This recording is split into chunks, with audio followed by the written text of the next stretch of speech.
Hello everyone, welcome back to the channel. So let's get on to solving the multiple choice questions for prelims 2020 and question number 1. If a commodity is provided free to the public by the government, then which of these four options would be correct? Number 1, the opportunity cost is 0. Second, the opportunity cost is ignored. C is the opportunity cost is transferred from the consumers of the product to the tax paying public. And the last is the opportunity cost is transferred from the consumers of the goods to the government. Now herein, let's say we have no idea what is the opportunity cost and still we are to solve this question. So two things we all know. Number 1, cost is written with the opportunity word and we all know what is cost. And second of all, cost cannot be 0 or negative. Everything in this world has a cost and nothing is free in general. So with these 2 points in mind, let's try solving this question. So herein, if a commodity is provided free to the public by the government, then statement number 1 cannot be correct because it is saying that opportunity cost is 0. Alright, second is opportunity cost is ignored. Now we just have to keep this thing on hold and let's try looking at option number C and D as well. And the C is opportunity cost is transferred from the consumer of the good to the tax paying public. And the last is opportunity cost is transferred from the consumer to the government. Now herein, either statement C can be correct or D can be correct, because in statement number C, cost or opportunity cost is being transferred from the consumer to the public, and in D it's being transferred from the consumer to the government. So either of them has to be correct. Now herein, we cannot say that opportunity cost is ignored because as I have already stated, nothing in this world is free. So B option is also gone. Now looking at C and D, let's say even at this moment again we have no idea what is the opportunity cost. We are just assuming that it's some sort of cost. Now herein, let's look at the option number D, which is saying that it's being transferred from the consumer of the goods to the government. Now herein, if government is providing you something free, that means the cost of that is getting transferred to the government. Now do government have any sort of a revenue source of its own? Absolutely no. Government collects revenue from the public. So that make us say that cost or opportunity cost cannot be transferred to the government because government itself has no means to earn revenue on its own. Everything that government is having in terms of money or anything, it's being collected from the public in general. So that make us say that statement number C is correct, that opportunity cost is transferred from the consumer of the goods to the tax paying public. That's it. Now it's quite simple, obvious. What is opportunity cost? Let's see what is it. So herein, it simply is the value of the next best alternative. So that's it. In one of the videos I have already explained what is the opportunity cost, and if you are watching these videos from day one, then it's either way obvious. So I'm not gonna explain it once again because it's gonna unnecessarily lengthen the video. And second of all, the point behind proceeding in this very format is just one, that I have gotten the feedback that do try to explain things in a way that we end up solving the MCQ in the examination hall even if we have no idea what the answer is. Now herein, even if you have no idea what the opportunity cost is, still with the basic common sense we are being able to arrive at the right answer, right? So economy questions are really simple, really easy. Even if you have no idea about the factual details, most of the questions can be solved by pure common sense, and this is the beauty of the UPSC questions, UPSC exams. I'm not sure about the questions of the test series because those are very very factual, but at least previous year questions can be solved with the common sense, and this was the previous year question of 2018. So I'm sure the answer is clear now. So let's get on to the next question. Now herein, it's the explanation part, which those of you with very inquisitive mind can pause and read it on your own, but otherwise the explanation I have already done. So now let's get on to the next question. It says, despite being a high saving economy, capital formation may not result in significant increase in output due to what could be the reason. So अगर economy में saving बहुत ही ज़्यादा है तब भी ऐसा possible है investment ना हो, कैपिटल फॉर्मेशन ना हो. बट रीजंस क्या हैं उसके पीछे? Number 1 weak administrative machinery, second illiteracy, C high population density, D is the high capital output ratio. Again, let's say we have no idea what the answer is, but we do know what is the saving and what is the capital formation. Saving means saving and we know what is it. Capital formation means investment, capital. So is अगर ये सब है, still what could be the answer? Weak administrative machinery, well it could be, it could not be, we do not know. Let's hold this option for now. Second, illiteracy, well there is no such thing as being illiterate or illiterate being linked with the this capital formation. Even illiterate people can be very good at making sure that machinery or anything is working quite fine. So this has nothing to do with it. So B option is either way gone. And C is high population density.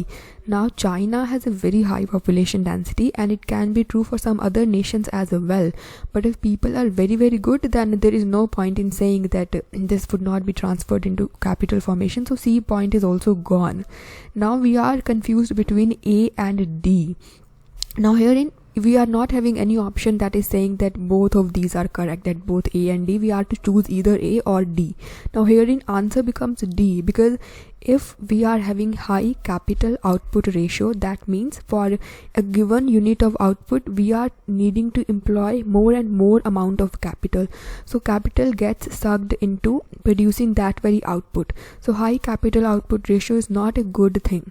Saving 100 रुपया है, उसको convert कर दिया investment में, पूरा 100 investment बन गया, लेकिन एक यूनिट को प्रोड्यूस करने में ही उतना कैपिटल लग गया. और अगर लेट्स से हमारा कैपिटल आउटपुट रेशो 50 यूनिट्स करने से ही हो जाता, I think. So this thing is clear. I mean it's obvious either way, right? So high capital output ratio is correct. So if you haven't gotten the answer to this, then do let me know in the comment section.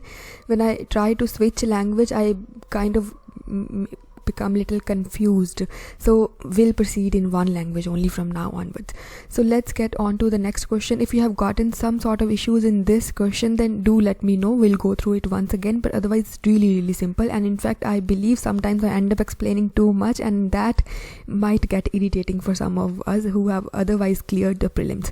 So let's get on to the next question, which is, the explanation is written right over here. Those of you with very inquisitive mind can try reading it, but either way it's not needed, it's just too much. We have gotten the essence of it, right? So let's get on to the next question.